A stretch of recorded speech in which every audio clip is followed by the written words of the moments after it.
So as an example, let's pretend to reproduce Hubble's results. So not to scale, but this is, say, the Milky Way, and this is Andromeda.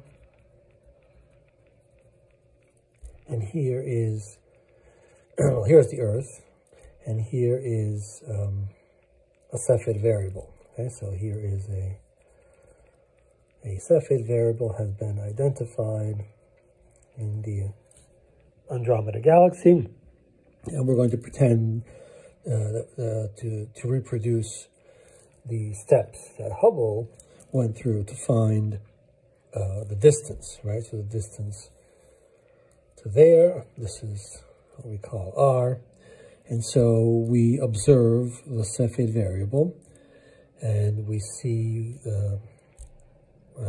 we get the flux. Really, you measure what's called the apparent magnitude, and Hubble went through the apparent magnitude, but we don't know what that concept is. We know what the concept of flux is, so let's pretend that we know the flux, and we measure it to be 5 times 10 to the minus 9, right? So in units of ergs per second per meter squared, right? So it's the power over an area. And then we look at the cepheid curve, and we find, so here is, let's make a plot, and we'll look at this in more detail where this comes from, but when we look at star formation and stellar evolution, so look at, this is a luminosity in terms of the luminosity of the sun, which has that symbol. So this is something like 100 times the luminosity of the sun, 1,000 times that luminosity. This is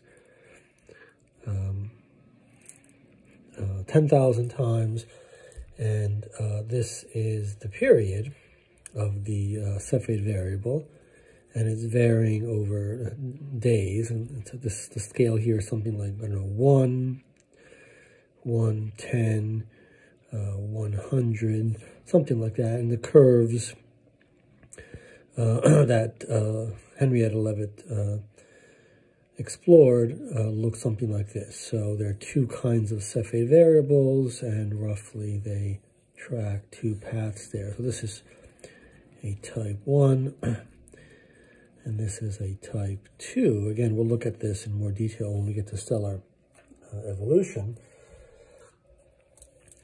And so let's say that we looked at this and we found the period, right? So it's bright, then it's dim, then it's bright, and it's dim, and we found the period to be somewhere in here. So it's like, I think 31 days is what he found, and so that brings us up to, and let's say we know it's a type 1, so it's somewhere there. Actually, I think that curve's a little higher. Well, this thing is a little bit lower. This is a little too high. I'm not being very precise here. So 10 to the 4, somewhere there. All right, so 10 to the 4. And so that's about 10 to the 4 times the luminosity of the sun.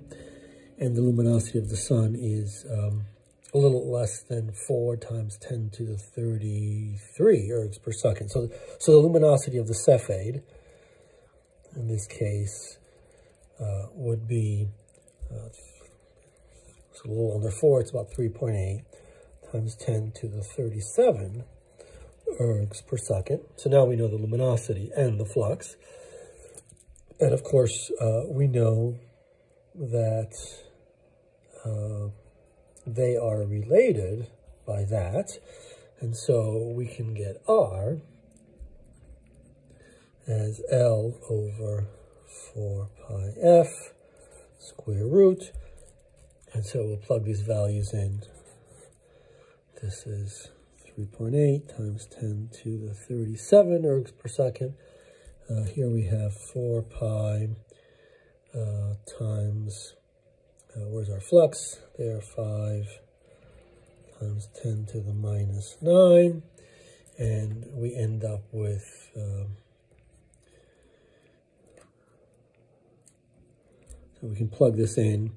I did the calculation, I get like 2.46 times 10 to the 22, and this is in meters. Okay, so let's compare this to light years. All right, so 1 light year is equal to,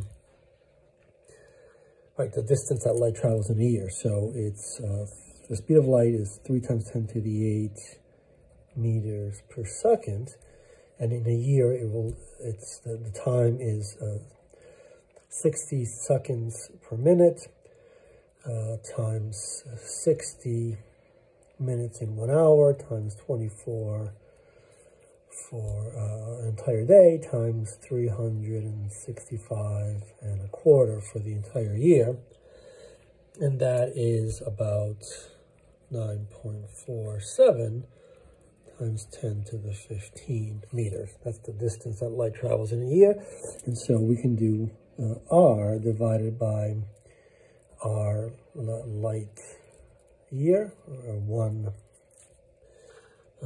light year, which is the ratio of these two things. So it's 2.46 times 10 to the 22 meters over 9.47 times 10 to the 15 meters. And this is about, I don't know, 2.5 divided by 10. That's that's a quarter, right? So it's like 0.25 times 10 to the, we have 7 here, right? 10 to the 7, which is 2.5 times 10 to the 6.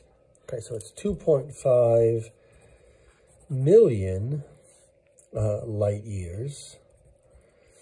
Light years, that's the distance that we get from this method.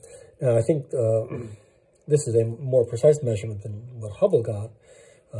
His apparent magnitude was such that the uncertainties were such that I think he got about half this value.